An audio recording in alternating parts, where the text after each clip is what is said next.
اعوذ باللہ من الشیطان الرجیم بسم اللہ الرحمن الرحیم قل یا اہل الکتاب هل تنقمون منا الا ان آمنا باللہ وما انزل الینا وما انزل من قبل وان اکثرکم فاسقون قل هل انبئکم بشر من ذلک مثوبة عند اللہ من لعنه الله وغضب عليه وجعل منهم القردة والخنازير وعبد الطاغوت أولئك شر مكانا وأضل عن سواء السبيل وإذا جاءوكم قالوا آمنا وقد دخلوا بالكفر وهم قد خرجوا به والله أعلم بما كانوا يكتمون وترى كثيرا منهم يسارعون في الإثم والعدوان وأكلهم السحت لبئس ما كانوا يعملون لولا ينهاهم الربانيون والأحبار عن قولهم الإثم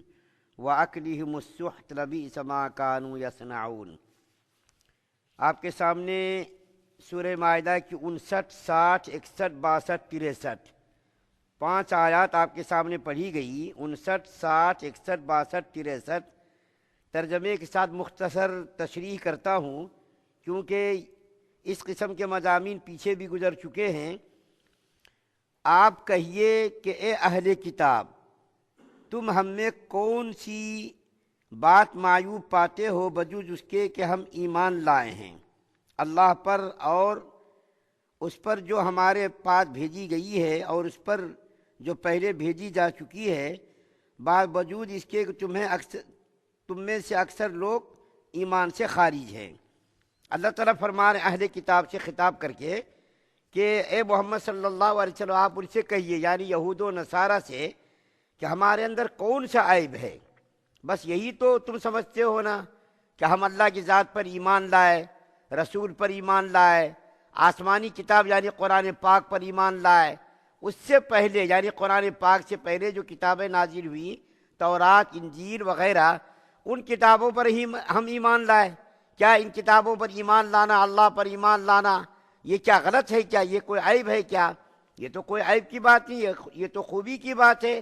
لیکن تم لوگ اس کو خراب سمجھ رہے ہو کہ مسلمان لوگ اللہ پر کیوں ایمان لائے، قرآن پر کیوں ایمان لائے اور آسمانی کتابوں پر کیوں ایمان لائے۔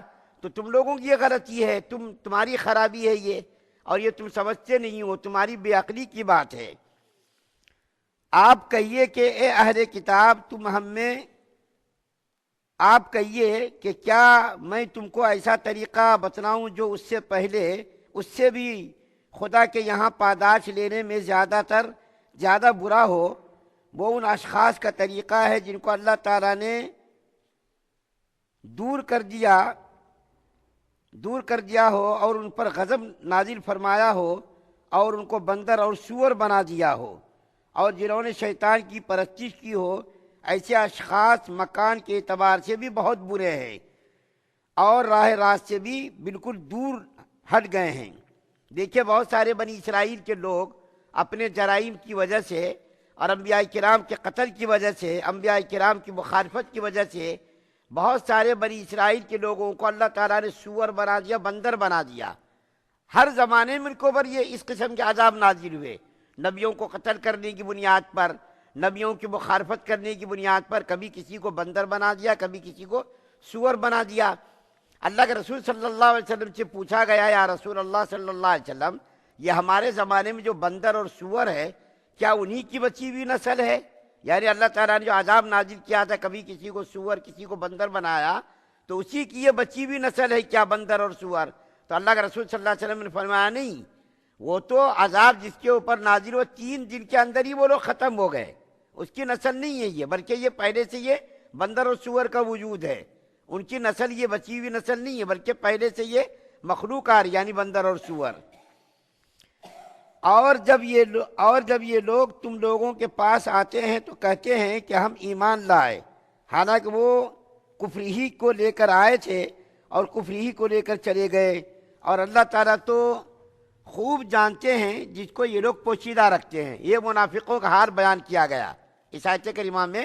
اللہ تعالیٰ منافقوں کا حال بیان کر رہے ہیں کہ منافق لوگ جب آپ کے پاس آتے ہیں تو کہتے ہیں کہ ہم ایمان لائے، ہم مسلمان ہیں، آپ کے ساتھ ہیں، اور جب جاتے ہیں تو اپنے ساتھیوں میں بیٹھ کر کے ٹھٹھی ہنسی مذاق کرتے، ٹھٹا کرتے، ارے ہم تو مسلمانوں کو بیوقوف بنا رہے تھے۔ تو اللہ تعالیٰ کیا فرما رہے ہیں، یہ آئے تھے بھی کفر لے کر، گئے بھی کفر لے کر۔ اس کے دل اتنے سخت ہے، اتنے سخت ہے کہ نبی کی نصیحت، نبی کی موجودگی، نبی کی برکت سے بھی ان کے دلوں کے اندر کوئی اثر نہیں پڑتا۔ آتے بھی ہیں تو شرارت لے کر، جاتے بھی تو شرارت لے کر، آتے بھی ہیں کفر لے کر، جاتے بھی ہیں کیا، کفر لے کر۔ ان کے دلوں کے اندر ایمان راسخ نہیں ہوا، بیٹھا ہی نہیں ایمان ان کے اندر۔ ان کے دل کے اندر پہلے سے کفر تھا اور ابھی بھی کفر ہی بھرا ہوا ہے۔ اور آپ ان میں سے بہت آدمی ایسے دیکھتے ہیں جو دوڑ دوڑ کر گناہ اور ظلم اور حرام کھانے پر گرتے ہیں۔ واقعی ان کے یہ کام بہت ہی برے ہیں۔ یہ کم وقت لوگ، ان کا بہت کاروبار، ابھی بھی ان کا کاروبار ایسے ہی ہے، سود کا کاروبار، حرام کا کھانا، ظلم کرنا، ناانصافی کرنا۔ ان کا طریقہ پہلے سے چلا آ رہا اور اب بھی ان طریقوں پر یہ لوگ موجود ہیں۔ ساری دنیا کے اندر جہاں بھی سود کا کاروبار ہے، کہیں نہ کہیں ان کا لنک رہتا ہے۔ ساری دنیا کے اندر یہ حرام کھانے میں لگے ہوئے ہیں۔ ساری دنیا کے اندر جو برائی پھیلی ہوئی ہے، چاہے وہ ٹی وی کی برائی ہو، سیل فون کی برائی ہو، انٹرنیٹ کی برائی ہو، ساری برائیوں کو انہوں نے ایجاد کیا۔ لیکن یہ لوگ دیکھیے کمال یہ ہے، مولانا عبداللہ کاپو دروی گجرات کے ایک عالم ہیں، وہ بات یاد آ گئی، وہ کہتے ہیں ساری دنیا کے اندر برائی پھیلانے میں نمبر 1 یہ اسرائیل اور نصارہ، لیکن خود ان سے بچنے کی کوشش کرتے۔ ٹی وی انہوں نے ایجاد کیا۔ جتنی برائیاں دنیا کے اندر موجود ہیں، ساری برائیوں کے موجد یہی لوگ ہیں، لیکن ان کے گھروں میں ٹی وی آپ کو نظر نہیں آئے گا۔ مولانا عبداللہ کاپو دروی بہت بڑے عالم تھے جن کا انتقال ہوا، وہ کہتے ہیں کہ ان کے گھروں میں آپ کو ٹی وی نہیں ملے گا۔ یہاں تک کہ یہ یہودی لوگ، امریکہ میں بسنے والے یہودی لوگ اپنے بچوں کو دوسری قوموں کے بچوں کے ساتھ کھیلنے نہیں دیتے، بالکل دور دور رکھتے۔ اس طریقے سے یہ لوگ بچتے، دوسروں کو تو برائی کے اندر ملوث کرتے، دوسروں کو پھنساتے، حرام کھاتے، حرام کاروبار کرتے، لیکن یہ لوگ اپنے آپ کو دوسری قوموں سے کیا سمجھتے کہ ارے ہم بہت ہی اعلیٰ قوم کے لوگ ہیں، ہم اعلیٰ قوم کے لوگ ہیں، ان سے گرے ہوئے لوگوں سے ہم کیا ملتے، گرے ہوئے لوگوں کے ساتھ ہم کیا اٹھتے بیٹھتے، اور اگر کبھی اٹھتے بیٹھتے تو مجبوری میں اٹھتے بیٹھتے ہیں۔ تو حرام کاری کے اندر، ظلم کے اندر، ناانصافی کے اندر یہ نمایاں طور پر پہلے بھی تھے نمایاں، اب بھی یہ لوگ نمایاں ہیں۔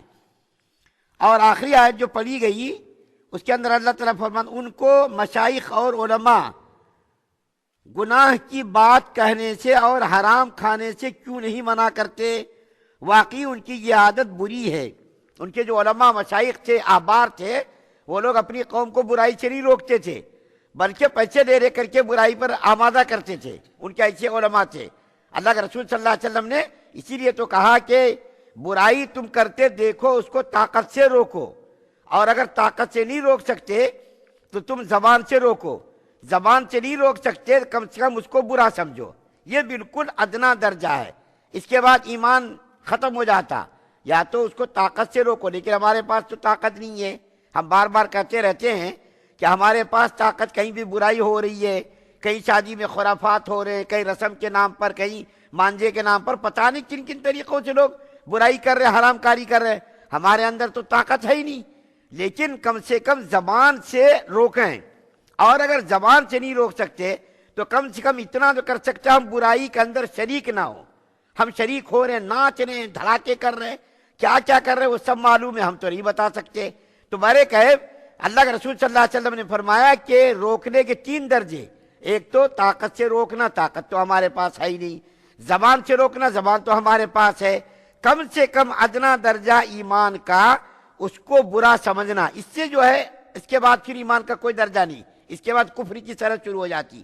تو ان کی برائی کو اللہ بیان فرما رہے ہیں۔ یہودیوں کے جو علماء تھے، مشائخ تھے، اور جو علم کے جاننے والے تھے، ان کے بارے میں بتا رہے ہیں کہ وہ لوگ کیوں نہیں روکتے اپنی قوم کو، یہود و نصارہ علماء کیوں نہیں اپنی قوم کو برائی سے روکتے، حرام کاری سے روکتے، سود اور جو دوسرے برے کام ہو رہے کیوں یہ لوگ نہیں روکتے؟ یہ ان کی بڑی بری حرکت ہے، اس سے ان کو رکنا چاہیے اور دوسروں کو بھی روکنا چاہیے۔ اللہ تعالیٰ سے دعا ہے کہ اللہ تعالیٰ ہم تمام مسلمانوں کو ہر قسم کی برائی سے محفوظ فرمائے، ایمان کامل نصیب فرمائے۔ شرک سے، کفر سے، نفاق سے، بدنیتی بد اخلاصی سے ہم سب کی حفاظت فرمائے۔ سبحان اللہ و بحمدہ، سبحانک اللہم و بحمدک، و نشہد ان لا الہ الا انت۔